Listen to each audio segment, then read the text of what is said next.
ನಮಸ್ತೆ. ಮನೆಯವರೆಲ್ಲ ಸೇರಿ ಮಾತಾಡಿಕೊಂಡು ಹೊರಟಿದ್ದೇನೆ ಮಂತ್ರಾಲಯಕ್ಕೆ. ನೋಡಿ, ನಾವೆಲ್ಲ ದೊಡ್ಡವ್ರು ಮಾತಾಡಬೇಕಾದ್ರೆ ಮಕ್ಕಳೆಲ್ಲ ಸಾಂಗ್ ಹಾಕೊಂಡು ಡ್ಯಾನ್ಸ್ ಮಾಡ್ತಾ ಇದ್ದಾರೆ ನೋಡಿ. ನಾನು ಸಾಂಗ್ದು ಸೌಂಡ್ ಮ್ಯೂಟ್ ಮಾಡಿದ್ದೀನಿ, ಹಾಗಾಗಿ ಸಾಂಗ್ದು ಸೌಂಡ್ ಬರ್ತಾ ಇಲ್ಲ. ಮಂತ್ರಾಲಯ 1 ಕಿಲೋಮೀಟರ್ ಇದೆ ಅನ್ನೋಂಗೆ ಹಿಂದೆನೇ ರೂಮ್ ಮಾಡಿದ್ವಿ. ನಾವು ರೂಮ್ ಮಾಡಿದಾಗ ಬೆಳಗಿನ ಜಾವ 3 ಗಂಟೆ. ಅದಕ್ಕೆ ಎಲ್ಲರೂ ಮಾತಾಡ್ಕೊಂಡ್ವಿ, ಬೆಳಿಗ್ಗೆನೇ ನಾವು ಇಷ್ಟು ಬೇಗ ಸ್ನಾನ ಮಾಡೋದು ಬೇಡ, 1 ಅವರ್ ರೆಸ್ಟ್ ಮಾಡಿ ಆಮೇಲೆ ಎದ್ದು ಫ್ರೆಶ್ ಆಗೋಣ ಅಂತ. ನಾವಿದ್ದಿದ್ದು ರೂಮ್ ಇದೆ ನೋಡಿ, PMR ಲಾಡ್ಜ್. ನಾವು 1 ಅವರು ರೆಸ್ಟ್ ಮಾಡಿ 6 ಗಂಟೆಲೆಲ್ಲ ಎದ್ದು ರೆಡಿಯಾಗಿ ಹೊರಟ್ವಿ ಅಲ್ಲಿಂದ. ನೋಡಿ, ನಾವು ಗಾಡಿನ ಪಾರ್ಕ್ ಮಾಡಿದ್ದು ಇದೇ ಜಾಗದಲ್ಲಿ. ನೋಡಿ, ಪಾರ್ಕಿಂಗ್ ಎಲ್ಲ ಎಷ್ಟು ದೊಡ್ಡದಾಗಿದೆ, ತುಂಬ ಜಾಗ ಎಲ್ಲ ದೊಡ್ಡದಾಗಿದೆ ಗಾಡಿ ನಿಲ್ಲಿಸ್ಕೊಳ್ಳೋಕ್ಕೆ. ನಾವು ಅಲ್ಲಿಂದ ಹೊರಟು ನೇರವಾಗಿ ಬಂದಿದ್ದೆ ಮಂತ್ರಾಲಯಕ್ಕೆ. ನೋಡಿ, ಮಂತ್ರಾಲಯದ ಎಂಟ್ರಿ ನೋಡಿ, ಜನ ಎಷ್ಟು ರಶ್ ಇದ್ದಾರೆ ನೋಡಿ. ನಾವು ತುಂಬ ಸಲ ಬಂದಿದ್ವಿ, ಆದರೆ ಈ ಸಲ ಕ್ಯೂ ಸಿಸ್ಟಮ್ ಮಾಡಿದ್ದಾರೆ ನೋಡಿ. ಎಷ್ಟು ಕ್ಯೂ ಆಗಿದೆ ಜನ ಅಂದರೆ. ದರ್ಶನ ಮಾಡ್ಕೊಂಡು ಆಚೆ ಬಂದ್ವಿ ನೋಡಿ, ಕ್ಯೂ ಎಷ್ಟು ಯಾವ ಥರ ಮಾಡಿದ್ದಾರೆ ನೋಡಿ. ರಾಯರು ನೋಡಿ, ಮನಸ್ಸಿಗೆ ತುಂಬ ಖುಷಿ ಆಯಿತು. ವರ್ಷದ ಮೊದಲನೇ ವಾರ ರಾಯರ ವಾರ ಆಗಿರೋದ್ರಿಂದ ನಾವು ಮಂತ್ರಾಲಯಕ್ಕೆ ಬರಬೇಕಂತ ಅನ್ಕೋತಾ ಇದ್ವಿ.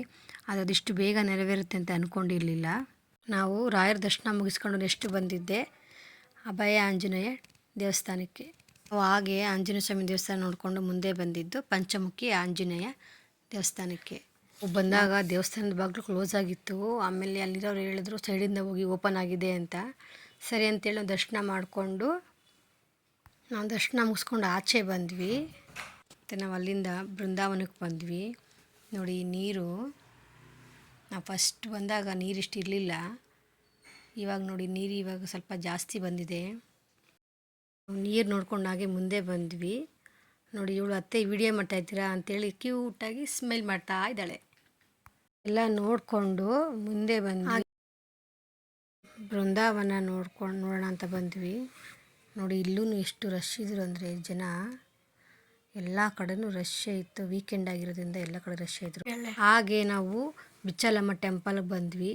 ಈ ಟೆಂಪಲ್ನ ಬಾಳೆಹಣ್ಣು ಮತ್ತು ಬೆಲ್ಲದಿಂದ ಈ ದೇವಸ್ಥಾನ ಕಟ್ಟಿದ್ದಾರೆ ಅಂತ ಈ ದೇವಸ್ಥಾನದ ಮೇಲೇ ಬರೆದಿದ್ದಾರೆ ನೋಡಿ. ಇದು ಬಿಚ್ಚಲಮ್ಮ ದೇವಸ್ಥಾನ. ದೇವರುಗಳು ಇದು 2 ದೇವರು ನೋಡಿ. ಇಲ್ಲೂ ತುಂಬ ರಶ್ ಇದ್ದಾರೆ ನೋಡಿ. ಹಾಗೆ ನಾವು ಒಳಗೆ ಬಂದ್ವಿ. ನೀರಿತ್ತಲ್ವ, ಸ್ವಲ್ಪ ಹಾಗೆ ಇದನ್ನು ವಿಡಿಯೋ ಮಾಡ್ಕೊಳ್ಳೋಣ ಅಂತ ಬಂದ್ವಿ ನೋಡಿ. ಇಲ್ಲೆಲ್ಲ ಸ್ವಲ್ಪ ಮರ ಇರೋದ್ರಿಂದ ಜನ ಎಲ್ಲ ತುಂಬ ಬಿಸಿಲಿತ್ತು, ಸ್ವಲ್ಪ ಎಲ್ಲ ರೆಸ್ಟ್ ಮಾಡ್ತಾಯಿದ್ದಾರೆ. ಹಾಗೆ ಹೊಳೆ ಎಲ್ಲ ನೋಡಿಕೊಂಡು ಮುಂದೆ ಬಂದ್ವಿ ನೋಡಿ. ಇದು ಹೊಸದಾಗಿ ಮಾಡಿರೋದು, ಇದು ಇವಾಗ ದೇವಸ್ಥಾನ. ಇದೂ ನಾಗರಕಟ್ಟೆ ಅನ್ಬೋದು ನೋಡಿ. ಇದು ಬಿಚ್ಚಲಮ್ಮ ಟೆಂಪಲ್ಲು. ಇದು ಫುಲ್ ದೇವಸ್ಥಾನ ಇದು ನೋಡಿ. ಇದು ನೈಟ್ ಲೈಟೆಲ್ಲ ಹಾಕಿದ್ದಾರೆ. ಇದು ನೈಟಲ್ಲಿ ನೋಡೋಕ್ಕೆ ತುಂಬ ಚೆನ್ನಾಗಿರುತ್ತೆ ಲೈಟ್ ಸೆಟ್ಟಿಂಗಲ್ಲಿ. ನಾವು ಅಲ್ಲಿಂದ ಮುಂದೆ ಬಂದಿದ್ದು ಅಪ್ಪಣ್ಣ ಆಚಾರ್ಯನ ಮನೆಗೆ. ಸಾರಿ, ನಂದು ವೀಡಿಯೋ ಮಾಡ್ಕೊಂಡಿದ್ದೆ, ಅಲ್ಲಿ ಡಿಲೀಟ್ ಆಗ್ಬಿಟ್ಟೈತೆ ಸ್ವಲ್ಪ ನೋಡಿ. ಇದು ಒಳಗಡೆ, ಇಲ್ಲಿ ಒಂದು ಕಾಯಿ ಕೊಡ್ತಾರೆ. ಇಲ್ಲಿ ಕಾಯಿ ಮೇಲೆ ಮಂತ್ರಾಕ್ಷತೆ ಇಟ್ಕೊಡ್ತಾರೆ ನೋಡಿ. ಇದೇನೇ ಪ್ಲೇಸು. ಅಲ್ಲಿ ದೇವರಿದೆಯಲ್ಲ, ಕಾಯಿ ಮೇಲೆ ಮಂತ್ರಾಕ್ಷತೆ ಇಟ್ಕೊಡ್ತಾರೆ. ಅದನ್ನು ನಾವು ಇಟ್ಕೊಂಡು ನಮಗೇನು ಕಷ್ಟ ಇದೆಯೋ ಅದೆಲ್ಲ ಕೇಳಿಕೊಂಡು ನಾವು ಅದನ್ನು ಅವ್ರು ಕೊಟ್ಟರೆ ಅವರು ಅಮಾವಾಸ್ಯೆ ಟೈಮಲ್ಲಿ ಹರಿಯ ನೀರಿಗೆ ಬಿಡ್ತಾರೆ. ನಾವು ಕಷ್ಟ ಅಂತ ಏನು ಕೇಳ್ಕೊಂಡಿರ್ತೀವೋ ತೆಂಗಿನಕಾಯಿ ಇಟ್ಕೊಂಡು ಅದು ಪರಿಹಾರ ಆಗುತ್ತೆ ಕಷ್ಟ ಎಲ್ಲ ನೋಡಿ. ಅದನ್ನೇ ಇಲ್ಲಿರೋ ಪುರೋಹಿತರು ಅದನ್ನೇ ಹೇಳ್ತಾ ಇದ್ದಾರೆ.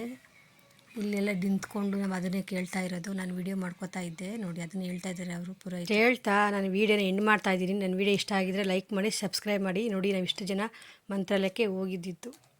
ಬಾಯ್.